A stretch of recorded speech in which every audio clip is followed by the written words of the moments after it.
안녕하세요. 저는, 저는 이제 한국사 강의하게 될 오석우라고 합니다. 언제나 처음은 좀 낯설어. 제가 원래 이제 숫기가 별로 없는 사람이라 말을 잘 못해요. 말 잘 못해서 인사말도 제대로 못하고 그러는데 수업할 땐 달라요. 약간 제가 정신이 좀 나가거든. 그런데 이제 언제나 처음 할 때는 좀 힘들더라고요. 여러분 처음 보니까. 근데 이제 익숙해져야 되겠죠. 여기 다 경찰이죠. 공무원도 있나요? 공무원 다 섞인 거예요? 경찰 공무원 다? 그래서 제 이름은 오석우고요. 그래서 이제 2달 동안 4시간에 걸쳐서 시간이 근데 좀 강의 시간이 촉박한 것 같아. 4시간에 전근대사도 끝내기 사실은 힘들어요. 그래서 처음 듣는 분들은 좀 자세한 설명이 필요한데 그렇게 하지는 못할 것 같아. 그래서 이제 보통 전근대사 해가지고 전근대사 이거는 이제 여러분들 아시다시피 선사시대부터 선사시대, 역사시대 이렇게 나올 거예요. 그 다음에 이제 고대사회 나올 거야. 고대사회. 그 다음에 중세사회 나올 거예요. 무슨 소리가 나는 거지 지금? 움직일 때마다 나는 건가? 그 다음에 이제 근세사회 이렇게 나올 거예요. 여기 뭐 있죠? 구석기부터 해가지고 구석기, 신석기 해가지고 나오는 거. 여기서 보통 한 문제 정도 나오죠. 한 문제. 그 다음에 하나 빠졌다.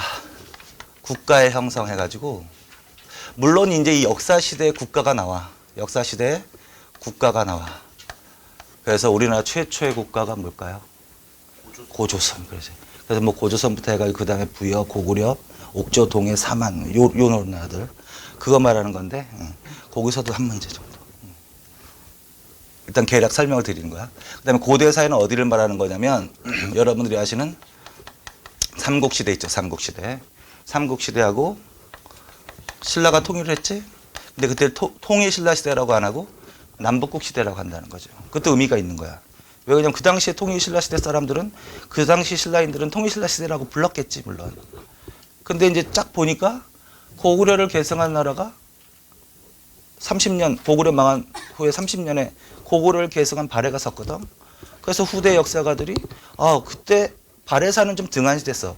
지역적으로 통일이 됐으면 모르겠는데 지금 분단돼 있잖아요. 그래서 사실 이북 지역, 만주 지역에 대한 역사가 우리가 좀 부족하다고.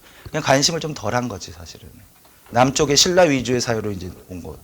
그래서 결국은 발해사에 대한 연구가 적었기 때문에 어쨌든 연구가 적었기 때문에 비중도 적었는데 조선 후기의 실학자들이 막 의의를 제기하는 거야. 조선 후기의 실학자들이. 왜 발해도 고구려를 계승한 국가인데 왜 신라 위주의 국사를 쓰느냐. 발해를 포함한 시대의 역사를 써야 된다. 그래서 그 시대를 뭐라고 불러야 될 것 같다. 남북국 시대라고 불러야 될 것 같다. 그래서 남북국이라는 용어가 나온 거야. 그래서 합쳐서 이걸 고대사회라고 하는 고대사회. 시험에 나오는 건 아니야. 그러니까 차분하게. 그 다음에 이제 중세사회는 이제 고려. 그 다음에 근세사회는 조선. 문제 조선. 양이 엄청나게 많은 부분이에요. 그래서 여기서부터 이제 비중이 3-4문제씩 나오기 시작하는 거예요. 여기도 3-4문제. 여기는 양이 많으니까 한 4-5문제. 그래서 여기까지를 전근대사라고 보통 하는 거예요. 전근대사라고. 그 다음에 이제 근현대사. 근대사부터. 그 다음에 현대사. 물론 이거는 시대를 구분하는 방법은 정해져 있는 건 아니에요. 그냥 자기가 이게 기준이 좋은 것 같다 하면 갖다 쓰는 거지. 이거 하나에 딱 틀에 박혀 있는 건 아니야. 이런 구분이 그래도 가장 보편적인 구분이니까 이 구분을 쓰는 거야. 근대사는 이제 보통은 문제가 흥선대원군부터 나와. 근데 흥선대원군부터가 근대사라고는 안 그래 사실은. 좀 더 올라가면 이렇게 되는 거야. 조선 후기에 가면 근대사회의 특징이 먼저 나와. 그래서 근대지향적 움직임해서 고등학교, 중고등학교 교과서에 보면 조선 후기를 그냥 조선 후기 이렇게 안 하고 근대 태동, 근대지향적 움직임 이런 식으로 나온다고요.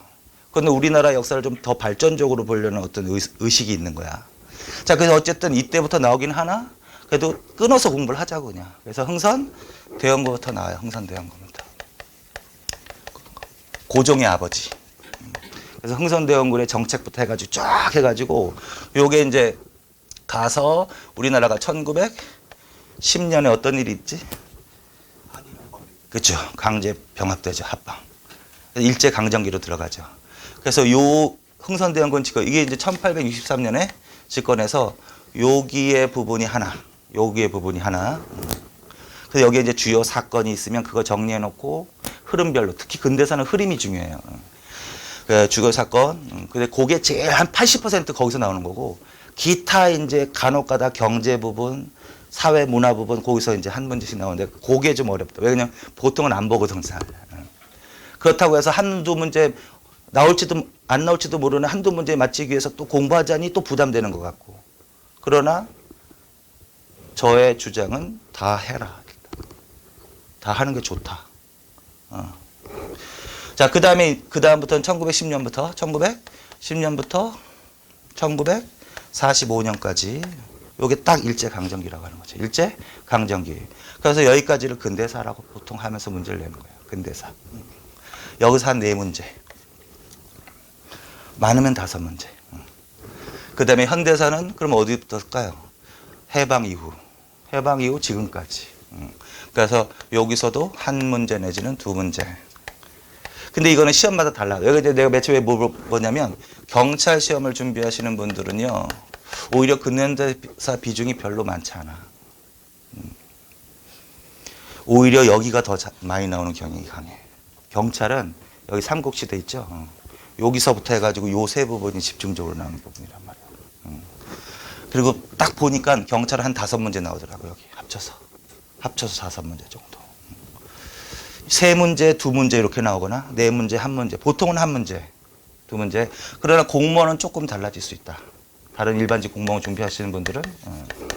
그렇다고 해서 여기에 엄청나게 많이 나오는 건 아니야. 이건 통계니까. 어떤 애는 내가 제일 많이 본 건 8문제까지 본 적이 있어.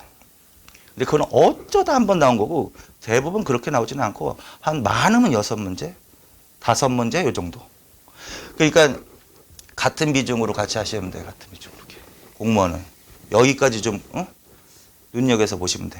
그래서 자기가 무슨 경찰 시험을 준비하느냐 아니면 경찰을 제외한 나머지 기타 시험을 준비하느냐에 따라서 조금 달라질 수가 있다. 그리고 공부하시면 알겠지만 이 부분이 제일 어쨌든 여러분들 끝까지 괴롭힐 거야. 맨 처음부터는 맨날 여기서부터 시작하겠지 공부는. 근데 맨 처음에 할 때 정확히 정리해놓고 이걸 공부할 때마다 맨날 여기서부터 할 필요는 없는 거야. 단원별로 끊어서 하시라고요. 난 요번에는 고대사회가 부족하면 고대사회만 또 집중적으로 매치를 하고. 그래서 맨 처음에 할 때야 처음부터 흐름 잡기 해서 듣는 거지만 계속 복습하실 때는 2회독, 3회독 하실 때는 맨날 저기만 볼 필요는 없다. 그렇다고 시험 볼 때까지 한 번도 안 보면 안 되겠지. 이거는 이제 주기적으로 한 달이나 2번에 2달에 한 번씩 잊어버릴만 하면 정확하게 한번 쫙 집중적으로 보고 또 끝내고 이렇게. 항상 주구나 사나 여기서 삼국시대부터 어디? 근현대사까지. 공무원이라면 조금 뒤쪽을 중점을 두고 경찰이라면 좀 삼국시대부터 좀 중점을 더 두시고 그 다음에 이제 내용적으로 분류해보면 정치, 경제, 사회문화.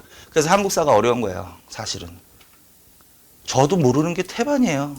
아는 것만 강의하는 거예요. 사실은. 왜? 사람 정치, 경제, 사회문화 얼마나 많은 일이 있겠어. 그걸 한정된 내용으로 강의를 해야 되니까 그거 어려운 거야. 근데 다만 방향은 있어요. 뭐냐면 시험 문제에 적합한 강의. 그러니까 여러분들도 시험 문제에 적합한 공부를 하셔야 돼. 역사를 탐구하라고 이 자리에 있으면 안 돼. 시험 문제에 적합한 사고방식, 시험 문제에 적합한 내용을 공부를 하셔야 되지.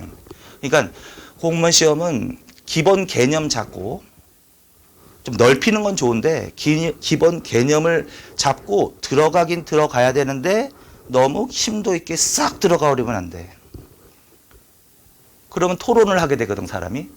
토론할 필요가 없어요. 시험에 맞게 딱 정리를 해놔야 돼. 그 대신 좀 여러 번 많이 어디에서 나올지 모르니까 전체적으로 넓히되 깊이는 약간만 좀 들어가자. 근데 그 약간도 여러분한테는 어려울 거야.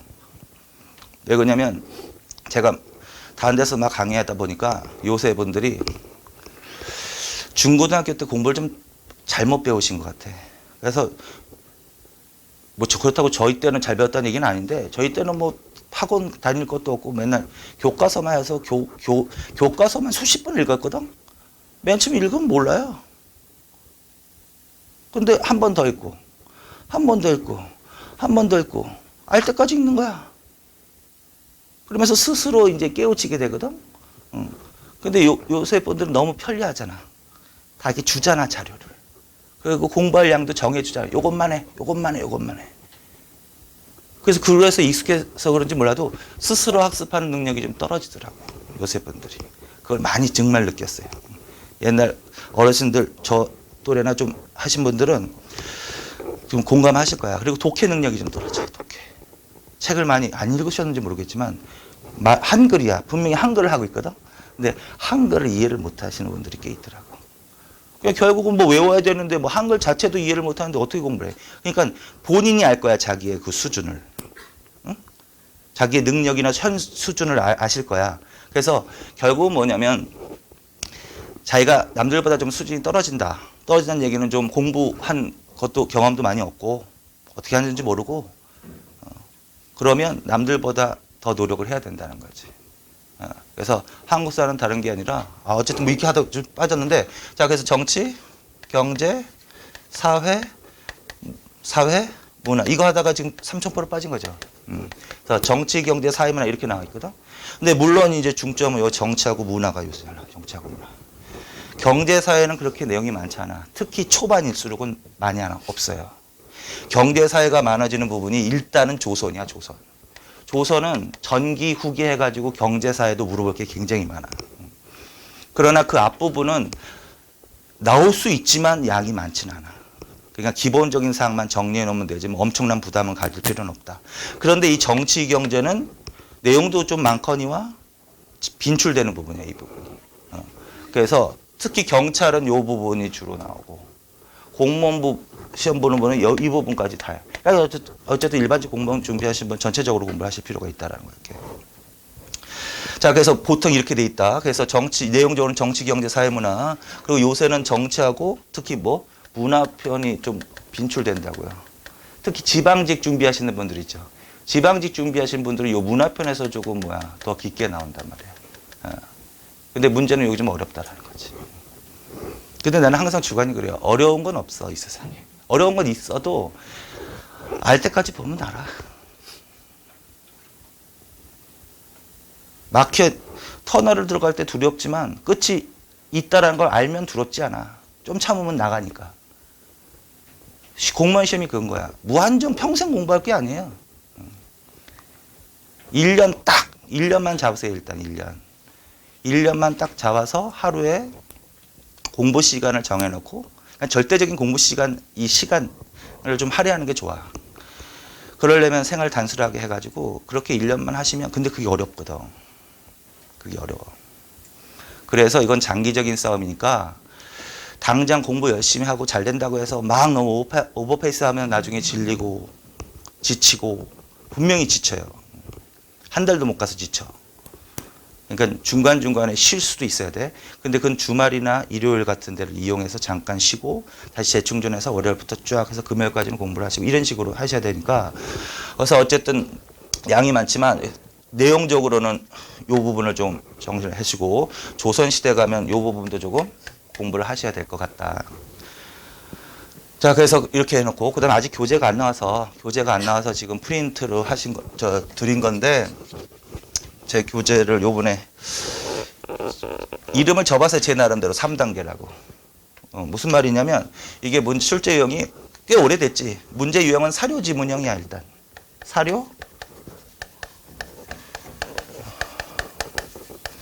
사료 지문형 문제라고요. 무슨 말이냐면 그냥 문제를 때 무엇은 뭐에 대해서 그냥 물어보고 그냥 단순하게 물어보고 무엇이냐 하면서 이렇게 맞는 것을 모르는 이렇게 하는 시대가 아니라 박스에다가 내용을 먼저 주고 어떤 주제에 관한 글을 주고 그 주제와 관련된 문제를 내는 이런 형태거든. 그래서 그 사료 지문, 그 수능형이지 말하자면 수능형. 그래서 사료 지문형 문제요. 모든 시험이 다 그래. 근데 그게 짧냐 기냐의 문제야. 경찰은 좀 짧아. 사료 지문이. 근데 공무원 적은 길 수도 있어. 그래서 사료 지문형 문제인데 그거에 대처하려면 일단 기본 이론이 있어야 된다라는 거야. 일단은 기본 이론이 있어야 되고 그 다음에 사료에 적용해야 된다. 사료에 적응해야 된다. 사료나 각종 지문에 적응해야 된다. 그 다음에 간혹가다 그림 문제, 지도를 이용한 문제가 나오기도 한다. 근데 이건 큰 비중을 차지하지는 않는다. 그래서 결론은 요 두 개가 핵심인데 그래도 아무리 해도 요게 핵심이야. 아무리 그래도 요게 핵심이야. 뭐냐면 기본 이론이 없으면 응용을 못하는 거야. 기본 이론이 없으면 응용을 못하는 거야.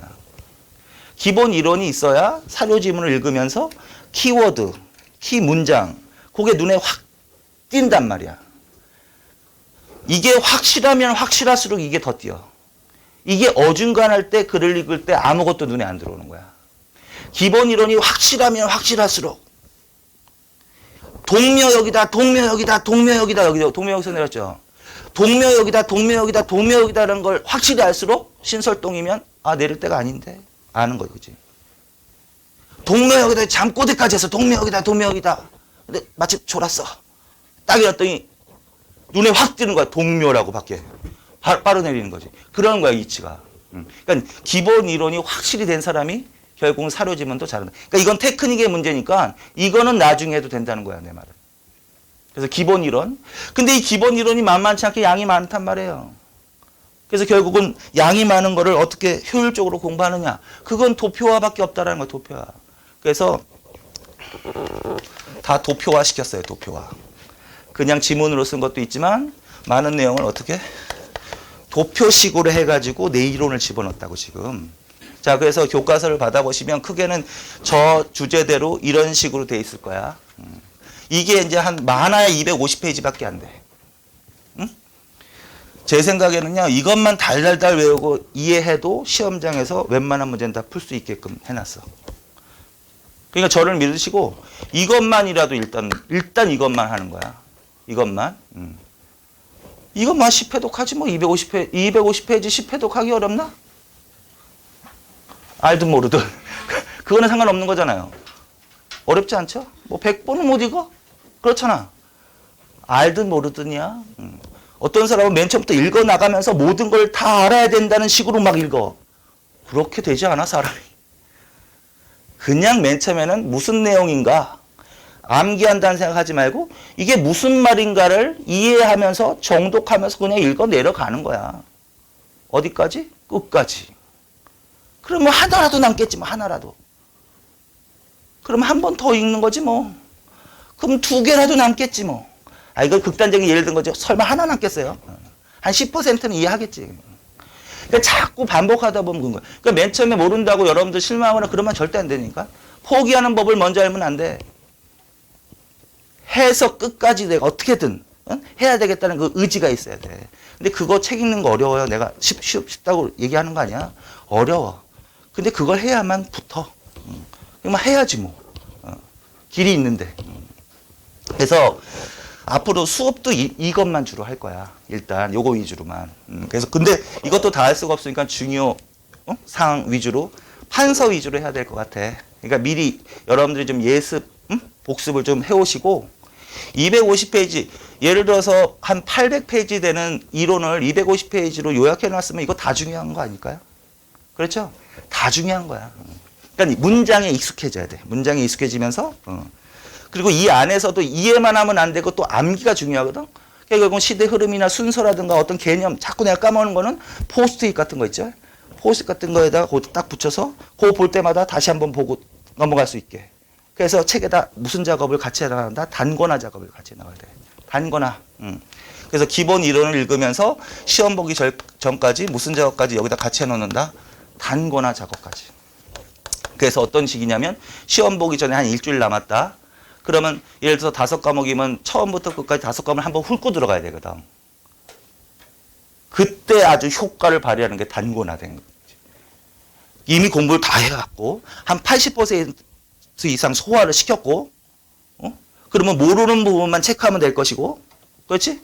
그러면 단권화된 책을 한번 처음부터 쭉 읽는 데는 시간 많이 안 걸린다고. 지금은 많이 걸려도 나중에는 공부 여러분들이 지식량이 늘어나서 많이 안 걸린다고. 그렇게 해서 5과목을 다 보고 들어가야 시험장에서 좀 뭘 쓸 수 있어.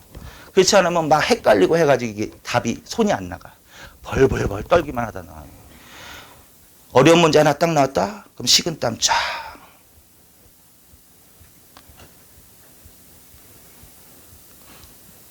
그렇게 된다니까? 그렇게 되면 안 되고, 어려운 문제 나오면 넘어가세요, 그냥. 그게 상책이야. 어려운데 뭘 붙잡고 있어. 번호에다 크게 체크해놓고, 다음 문제. 대신 그 어려운 문제는 생각하지 마, 절대로. 쉬운 거부터 풀어. 그리고 맨 마지막에 어려운 문제 체크해놓은 거, 그때 찍거나 뭐 하는 거야. 근데 한두 문제밖에 없어, 그런 게. 공부를 열심히 하신 분들은. 자, 그래서 요게 제일 중요하다라는 말씀을 드리는 거야. 그리고 이게 어느 정도 된 분들은 요거를 봐. 그러니까 예를 들어서 이거를 10회독을 한다, 예를 들어서. 그럼 요건 한 2, 3회독만 하면 된다는 거야. 그림은 뭐 보든지 말든지. 이건 어쩌다 한 번 나오니까. 경찰은 거의 안 봐도 되고, 공무원은 가끔 가다 나오니까 좀 볼 필요도 있고, 특히 그림은 주로 뭐가 많이 나오겠어요? 문화재가 많이 나오겠지, 뭐 문화재, 예술, 문화편에서 많이 나오겠지, 뭐 탑 나오고, 뭐 비석 나오고 이런 거, 불상 나오고 이런 것들. 그런 것만 봐주면 되는 거지 뭐. 자, 그래서 이거 좀 교과서 앞으로 나오고 여러분들 보실 교과서 있죠? 그거 좀 사전 설명 드리는 거야. 그래서 각 분야별로 뭐를 우선 일단 다 봐라. 다른 거 먼저 보지 말고 기본 이론편만 계속 이런 식으로. 그것만 계속. 그 다음에 여러분들이 나중에 문제풀이도 하실 거 아니야. 문제 풀면 왜 공부를 해야 되는 걸 그때 알게 돼. 왜 이런 식으로 공부해야 되느냐. 왜 그걸 알게 되거든. 그래서 결국은 이렇게 그래서 요 대충 한국사가 이런 식으로 돼 있다라는 거. 그 다음에 이건 정확한 건 아니니까 여기에 너무 현혹되지는 마세요. 그냥 심심해서 한 거야 이거는. 이런 식으로 출제 비중은 이루어져 있다는 거. 그 다음에 내용적으로는 정치, 경제, 사회, 문화 편으로 이렇게 돼 있는 거고 항상 어느 거나. 근데 물론 공부를 하는 게 요게 부분이 제일 중요하다는 거야. 그 다음에 교과서 설명 드린 거야. 기본 이론 있지? 이것만 마르고 닳도록 몇 페이지에 왼쪽 어디에 뭐가 있다는 것 좀까지 그런 식으로 하면 거의 정말 좋은 결과 있을 것 같아 내 생각에는. 그렇게까지 하는데 뭐 사람이 그렇게까지 하는데 완벽하지는 않지만 부족하지도 않아요. 그래서 부족하면 어떻게 하면 돼? 채우면 되지. 그러니까 교과서 한국사도요. 교과서 여러 개 보는 것보다는 하나를 집중적으로 파는 게 좋아. 안 까면 다 그래.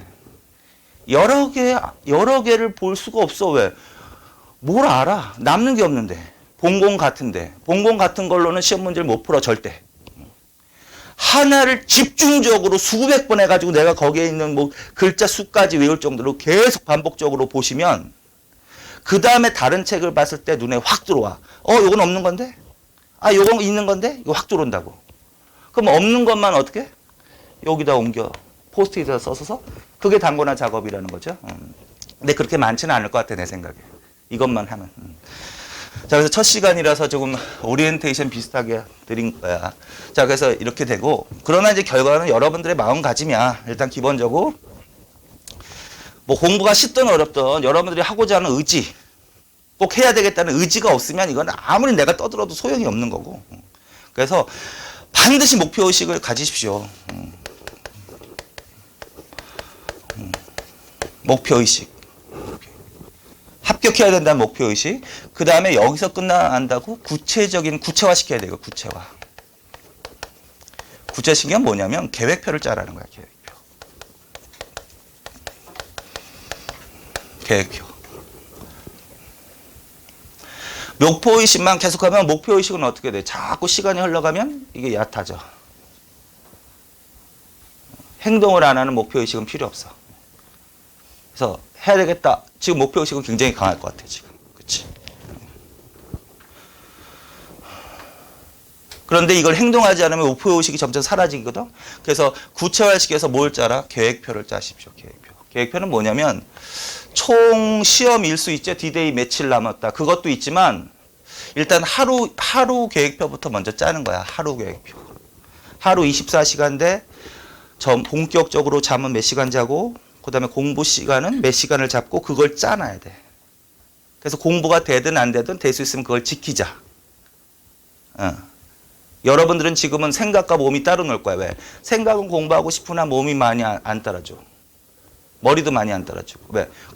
그 전부터 공부한 분들도 있었겠지만, 물론, 보통 처음 접하는, 좀 잠깐, 오래 동안 놨다가 또 다시 하신 분들이 많을 거 아니야.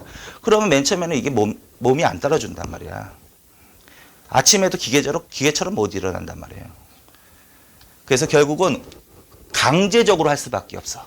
그래서 초기에는. 그래서 하루 계획표, 좀 더 나가면 일주일 계획표.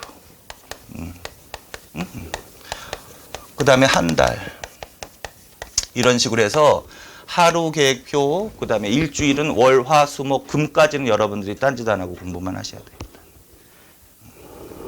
그 다음에 한 달까지 하면은 전 과목별로 이제 1회독을 한다, 뭐 2회독을 한다, 요런 게 나올 거 아니야. 강의와 상관없이 공부를 하세요. 이거.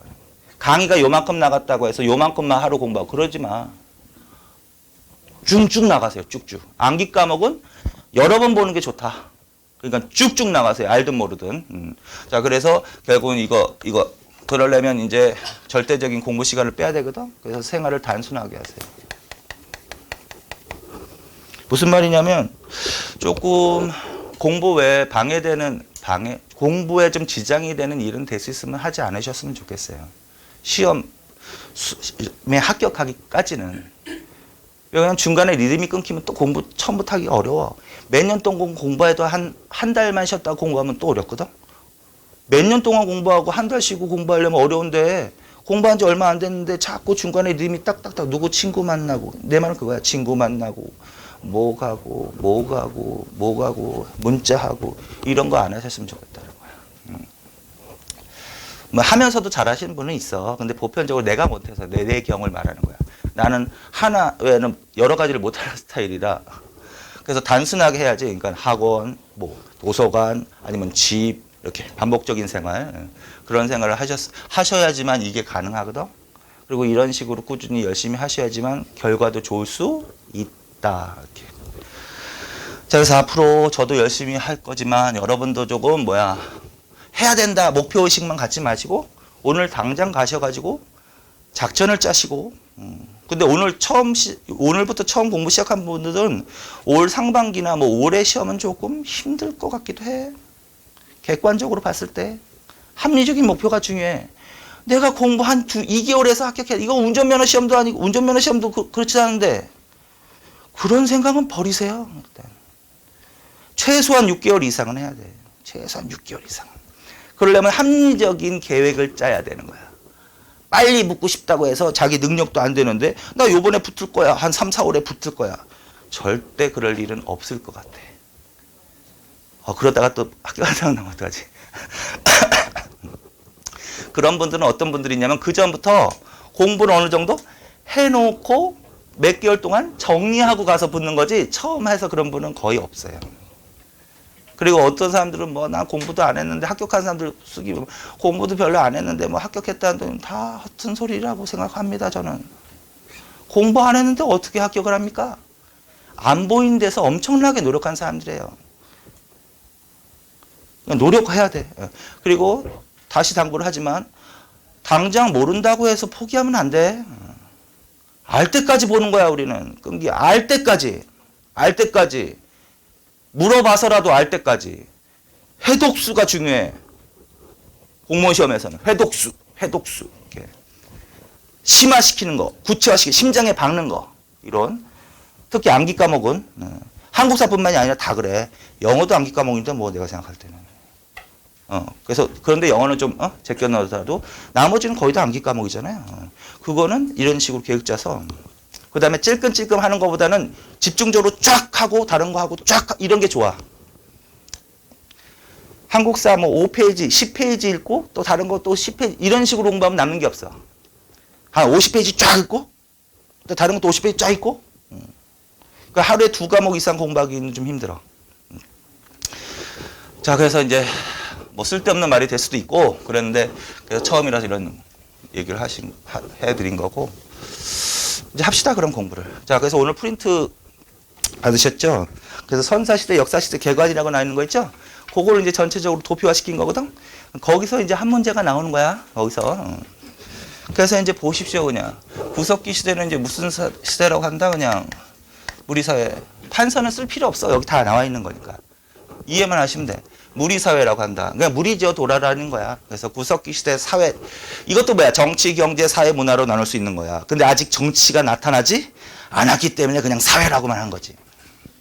무리사회. 단순하게 무리. 계급이 발생하지 않은 평등한 사회. 뭐 그건 가장 간단한 거지. 그래서 항상 생각해. 평등의 반대말은 뭐다? 계급? 계급? X. 평등. 계급이란 뭐야? 그럼 지배와 피지배거든. 지배와 피지배거든. 계급사회란 뭐? 지배와 피지배거든. 강제로 지배하고 지배당하는 거거든. 그러면 구석기 시대에 지배자 이러면 안 되는 거지. 단순한 지도자의 불가이다. 이런 식으로 말이 나온 거지. 그걸 외우지 말고 무슨 사회라는 걸 외워라. 평등사회라는 걸 알고 있으면 어떤 내용이 나와도 이해할 수 있어야 돼. 그래서 무리사회를 이끌었던 우두머리는 무리들을 강제적으로 벌써 틀리는 거야 벌써. 그래서 단순한 지도자에 불과했다. 그 다음에 이제 신석기 시대로 가면서 시족이라는 단어가 튀어나와. 시족사회. 그래서 시족은 뭐가 혈연이 가미된 거야. 혈연. 그래서 구석기 시대는 그냥 단순하게 무리를 지어 돌아다녔다면 신석기 시대에 가서는 뭐가 섞인다? 혈연, 피가 섞인단 말이야. 그러니까 내부 결속력이 조금 더 강화되겠지. 그래서 그게 혈연이 가미된 가장 기초 단위를 시족 사회라고 해. 시족이라고 해. 그래서 시족을 기초 단위로 해서 이게 점차 무슨 사회로 발전한다라고 얘기하냐면 부족 사회로 발전한다. 이런 식으로. 여전히 이때도 계급이 없는 평등사회다. 이렇게. 자, 그런데 그러면 시족사회, 부족사회의 특징이 뭐냐? 요것만 나오느냐? 요것 나오면 얼마나 좋겠어? 근데 요거 말고 또 다른 것도 내는 거야. 자, 뭐냐면 시족, 부족사회의 특징으로는 평등사회이기도 하고 그 다음에 요런 얘기해. 모계 중심이라고. 모계 중심사회.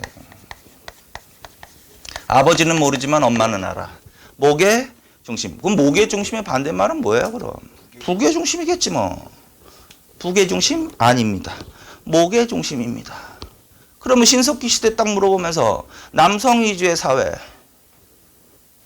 아닙니다. 모계 중심 사회라고요. 그쵸? 부계 중심 사회가 남성 위주의 사회 아니야? 그래서 여성 위주의 사회. 남성 위주의 사회. 이런 식으로 또 알아두고. 어쨌든 모계 중심이야, 모계 중심. 그 다음에 이때도 당연히 지도자지, 당연히 지도자라고 해야 되지. 왜 지도자라고 하셔야 됩니까? 단순한 지도자. 평등사회니까 평등사회라고. 그래서 이때는 이제 내부 결속력, 공동체 의식이 강화되는 거야. 이때는 공동체 의식이 좀 그전보다는 강화되는 거야. 공동체에 어떤 중대한 일이 생길 수가 있죠. 그러면 그걸 결정을 좀 할 일도 있는 거 아니야? 그거를 이 우두머리가 시족장이 자기가 할 수 있을까? 없단 말이야. 무슨 사회라는 걸 계속 기억하고 있어야 돼. 평등사회라는 거. 따라서 모든 시족원이 공동으로 모여서 합의에 의해서 중대한 일을 결정할 수밖에 없다. 그래서 무슨 전통이 나온다? 합의제 전통이 나온다. 그걸 뭐 시족회의, 부족회의라고 하는 거지 뭐. 합의제 전통.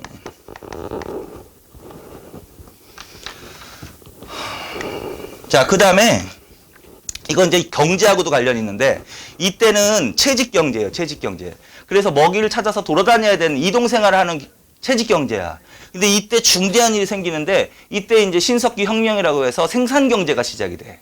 농사 이런 것들이 시작이 된다고. 그러면 덜 돌아다녀도 되는 거겠지. 그럼 무슨 생활이 시작될까? 정착 생활이 시작된다는 거지. 정착. 그래서 일정한 지역에 촌락, 공동체 이런 것들이 형성되기 시작해. 근데 이 당시에는 사유재산의 개념은 없지만 공동체 개념은 있어. 이 영역의 것은 다 우리 것이다.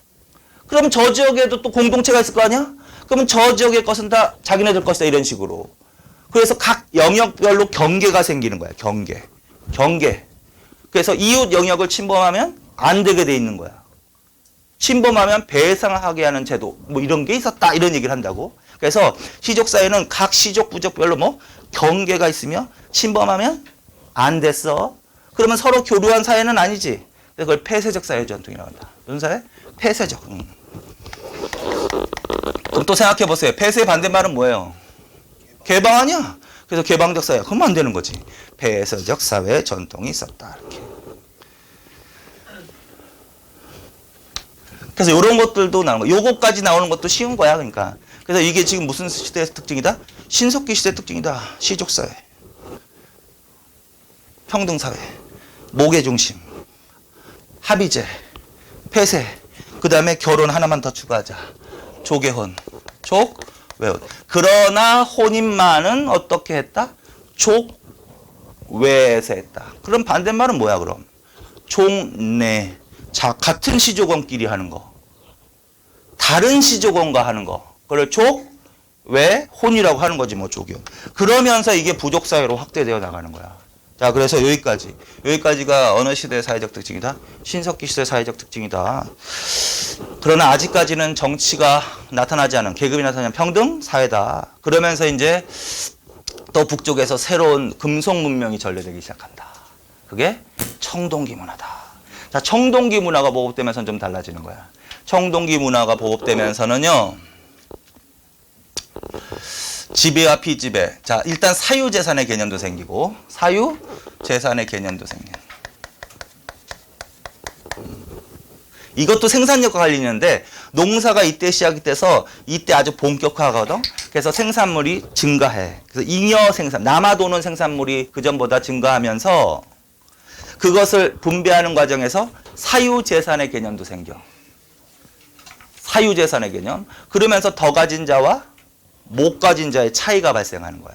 그게 뭘로 발전하는 거야? 계급으로 발생하는 계급. 그래서 사유재산의 개념, 그 다음에 뭐, 계급이 발생한다. 그럼 계급은 아까 평등사회 반대말이니까 이때부터 이제 지배와 피지배가 나타나는 거야. 지배자가, 정치적 지배력을 행사하는 지배자가 등장하는 거야.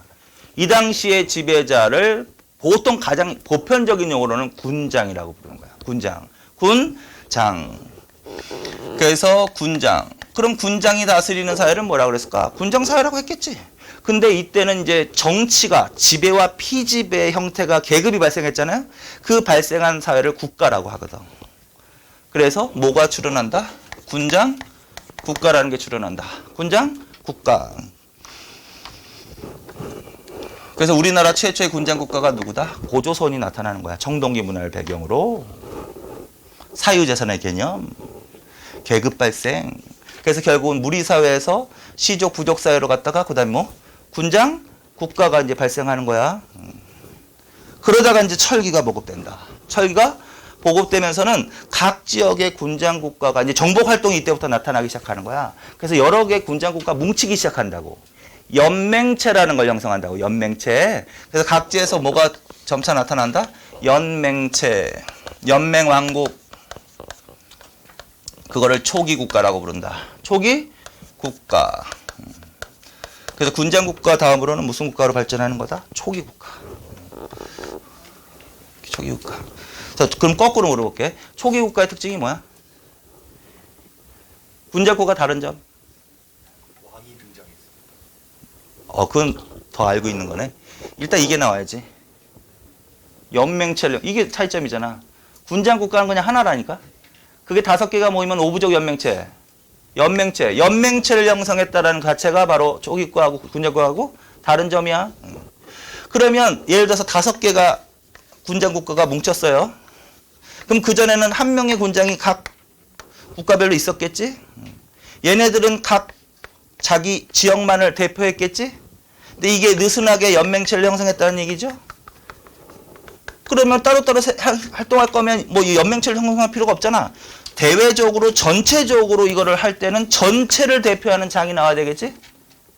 그래서 이 중에서 전체를 대표할 장을 하나를 뽑는 거야.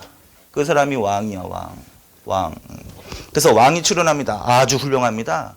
그런데 그 왕이 나오게 되는 배경을 알아야지. 뭐 연맹체를 형성했기 때문에 연맹체 대표, 연맹체 뭐 장이 등장하게 된다. 그래서 중앙에 뭐가 등장한다? 왕이 등장합니다. 말 그대로. 그래서 왕이란 연맹체 장을 말합니다. 연맹체 장. 시간적 제약 때문에 지금 이렇게 구석기 쫙 하지 않고 이렇게 전반적으로 하는 거야, 지금. 자, 그래서 여기까지를 일단 하시고, 요 부분이 제일 잘 나오겠지, 뭐. 요 부분.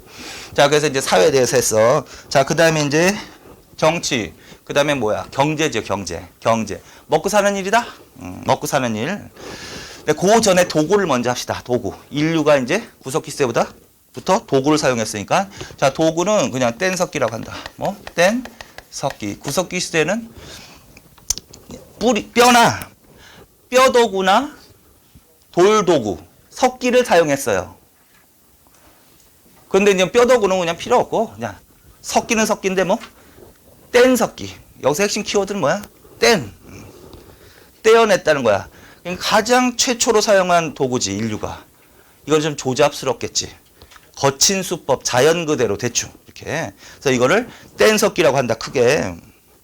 그러다가 이제 여기서 여기로 넘어가는 과도기가 있어. 여기서 여기. 그러면 구석기에서 뭐? 신석기로 넘어가는 과도기. 고개는 잔석기라는 게 나와. 잔석기. 이음도구라고도 표현해. 이음도구. 잔석기는 무슨 석기 같아요? 잔. 이건 세석기라고도 하거든.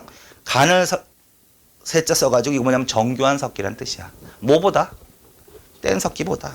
그러니까 점차 뗀석기는 좀 거친 수법, 그 인공이 덜 가미된 이런 의미가 상대적으로 있는 건데, 그러면 이게 시간이 흐를수록 계속 그 형태를 갖고 있겠느냐? 그렇진 않겠지. 구석기 시대도 후기로 가면 갈수록 점차 인공이 가미되기 시작한단 말이야. 그래서 보다 정교한 석기가 만들어지기 시작한다. 그래서 구석기 후반에서 신석기 전반, 그러니까 과도기적인 시기라고 표현하는 거지. 이때는 보다 정교한 뭘 사용한다? 잔석기를 사용한다. 근데 이때는 그 석기를 나무나 뿔에 이어서 썼거든. 이어서. 그래서 그걸 이음도구라고 한다. 그래서 잔석기, 그 다음에 이음도구 이렇게. 그러다가 이 시대로 오면 보다 더 정교한 석기가 만들어진다. 간석기라고 한다. 그래서 이런 식의 분류는 요거 세 개만 기억하면 되십니다. 뗀장간, 뗀잔간, 뗀석기, 잔석기, 간석기. 청동기 시대에도 석기가 쓰였을까요? 당연히 쓰였겠지. 뭐 청동기 보급되자마자 스타트 석기 없어져 이건 아니잖아. 혼용되면서 이렇게 같이 가는 거거든. 그럼 청동기에는 무슨 석기를 사용했을까? 간석기를 사용했겠지 당연히. 그렇지? 이게 끝이라고. 그래서 뗀, 잔, 간. 이렇게만 하면 또 얼마나 좋아 시험 문제가. 그렇죠? 80년대 문제야 이거는. 근데 지금은 이제 더 들어가서 구체적으로 도구의 종류를 이제 물어본단 말이야 가끔가다. 그래서 구석기 시대 사냥 도구가 있고 조리 도구가 있고 공구가 있고 이런 거 나올 거야. 사냥 도구, 조리 도구, 공구에서 사냥 도구는 그런 거 있어. 집게, 순배 찌르게, 팔매돌 교과서에 다 있어요.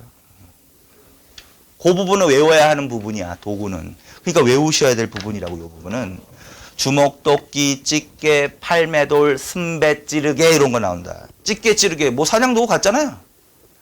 조리 도구는 밀게, 글게 이런 거 나온단 말이야. 공구는 새기게 이런 거 나온단 말이야. 그래서 이 부분은 외워야 된다. 조금. 구석기 시대는 별로 공부할 게 없는데 도구 같은 거는 좀 외워서 풀어야 돼. 이해해서 어떻게 푸나 무조건 물어보는데. 그러니까 이건 외워야 될 부분이야. 근데 이거 잘 안 외워지잖아요. 그래서 이런 부분을 어떻게 포스트잇에서 따로 그것만 적어서 거기다 붙여놓고 항상 그것만 보는 거지. 응? 그 다음에 이때 사용한 가장 대표적인 게 활이야. 활, 톱, 창, 착살 이런 것들. 그 다음에 간석기, 신석기 시대에는 자 농사도구가 있어. 농사도구. 그 다음에 원시적 수공업 관련된 도구. 원시적 수공업 관련된 도구가 있어. 그래서 이 농사도구, 수공 요게 중요한 거지. 일단 경제할 때 이게 나온단 말이야.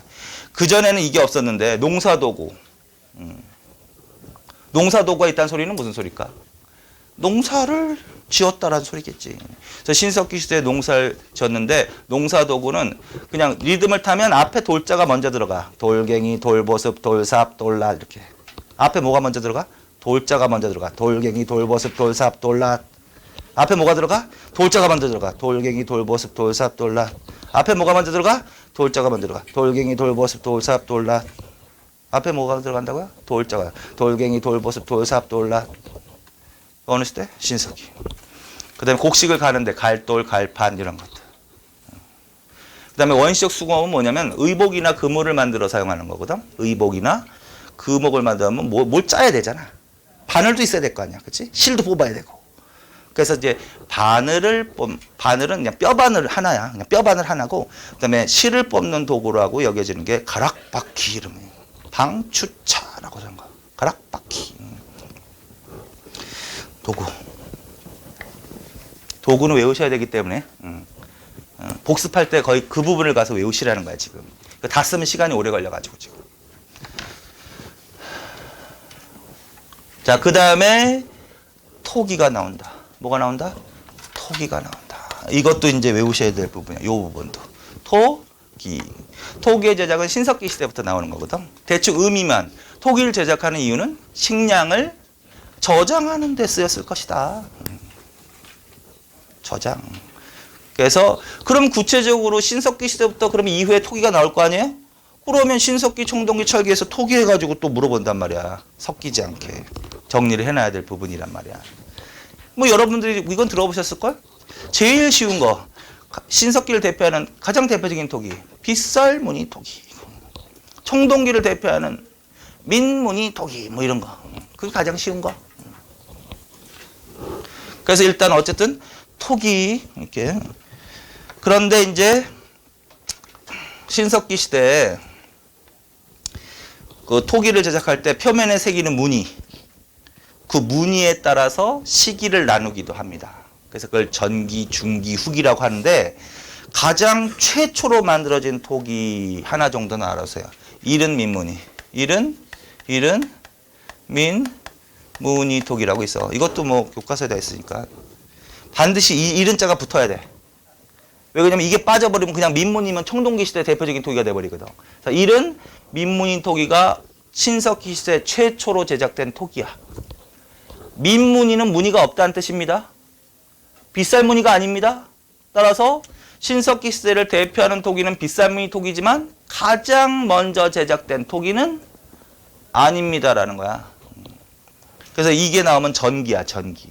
그런데 점차 중기로 가면서 이제 여러분들이 아는 가장 보편적인 빗살 무늬 토기가 나오는 거야. 빗살 무늬 토기. 근데 이제 빗살 무늬 토기도 단순하게 사선을 짝짝짝 끈 거. 그게 가장 기본형인데 그건 어골문, 기하문 토기라고 해. 어골문, 기하문 이렇게. 근데 후기로 가잖아. 후기로 가면 좀 변형돼 무늬를. 그래서 이렇게 세로로 이렇게 하거나 아니면 수평으로 이렇게 하거나 그래서 마치 번개 치는 모습 같다. 그래서 벼락무늬. 그 다음에 옆으로 파도 치는 무늬 같다. 그래서 물결무늬 이런 식으로 나오는 거지. 그것도 일종의 빗살무늬 토기지만 변형된 빗살무늬 토기라고 할 수 있다. 그러나 문제는 이걸 주로 제일 잘 물어보지. 빗살무늬 토기. 그림이 나와도 이게 주로 잘 나올 거야. 빗살무늬 토기. 그래서 그거 종종 해놓고.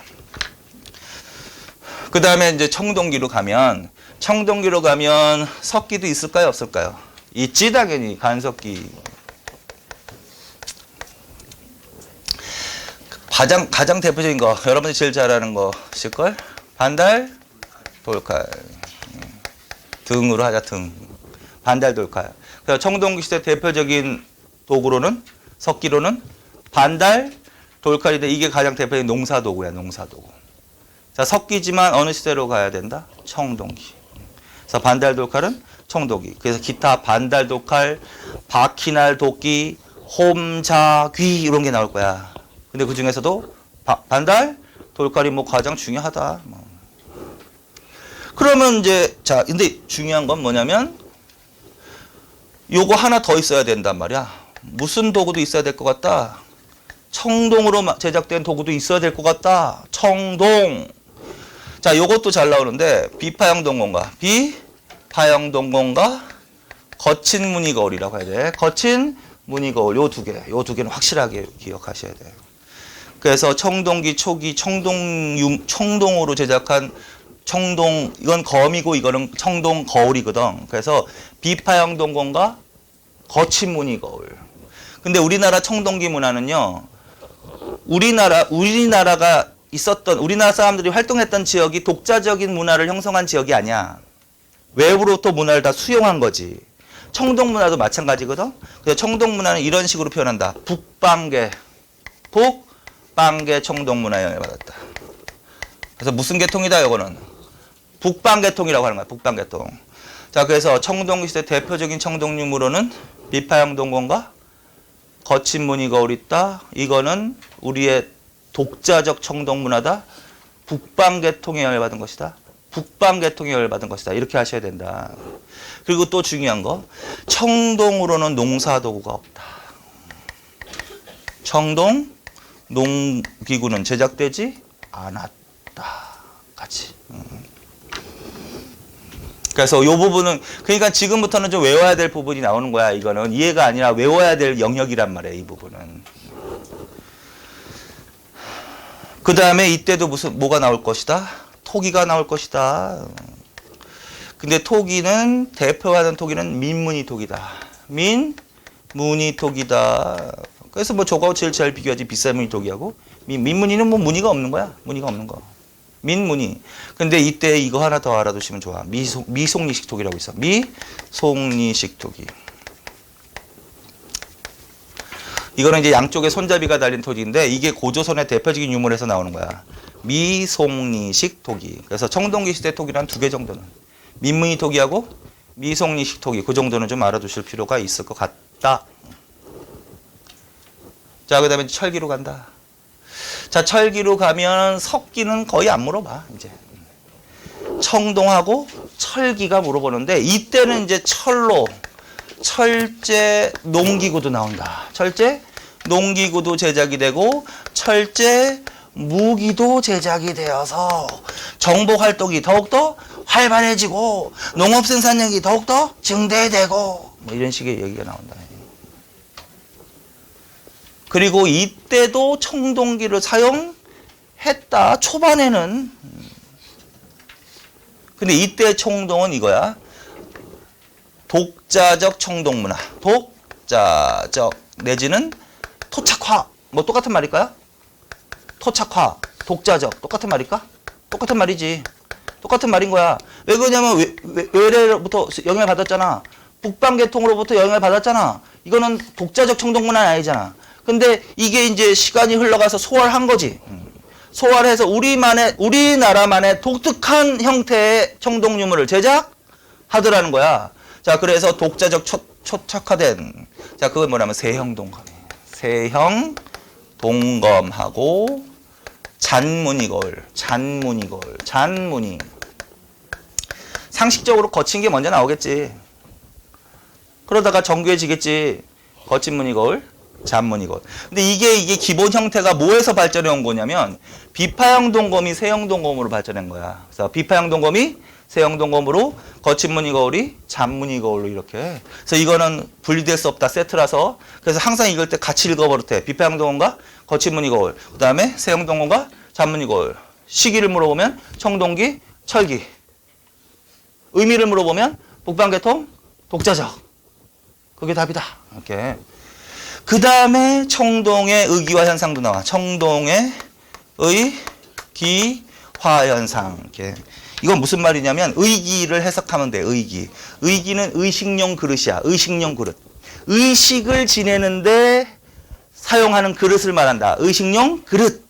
가장 대표적인 의식용 그릇이 뭘까요? 의식이 뭘까? 제사 지낼 때 예를 들어서 제사 지낼 때 그 사용하는 제사 그릇. 제기. 말하자면 그런 거야. 자, 그래서 철기가 보급되면서는요. 청동은 주로 무엇을 제작하는 데 쓰인다. 이런 뜻이거든. 자, 청동은 주로 뭐? 의식용 그릇을 제작하는 데 쓰인다. 그걸 의기화 현상이라고 하는 거야. 자, 그래서 이렇게. 그래서 이 정도. 도구. 그 다음에 토기. 토기는 이제 이건 잘 안 헤어지는 건데 덧띠. 덧띠 정도. 덧띠. 이렇게. 자, 그래서 요 부분부터 지금 머리가 아파지기 시작하는 거잖아, 지금 여러분들. 안 봐도 비디오지, 그치? 요 부분부터 머리 이제 외워야 된단 말이에요, 요 부분부터는. 그 전까지 좋았지, 뭐, 시족이니, 부족이니, 뭐, 폐쇄니. 그거는 좀 이해를 하셔야 될 부분이고, 요거는 외우면 풀고 안 외우면 못 푸는 거잖아. 근데 다행히 우리는 객관식이다. 주관식으로 풀 필요는 없잖아. 그러니까 객관식으로 항상 그걸 인식해. 여러 번 보는 이유가 객관식은 풀 수 있을 정도로 보는 거야. 이걸 다 주관식으로 해서 논술을 하시오가 아니잖아요, 시험이. 그러니까 객관식으로 나왔을 때 뭐가 딱 나왔을 때 이거 분류만 하라고 자꾸. 그 연습을 자꾸 하시라고. 그 연습이 확실히 되면 시험장에서도 그 분류가 확실히 돼. 그걸 안 한 상태에서 그냥 여러 번만 봐서 시험 문제 보면 아, 이게 뭐지? 헷갈린단 말이야. 계속 헷갈린단 말이야.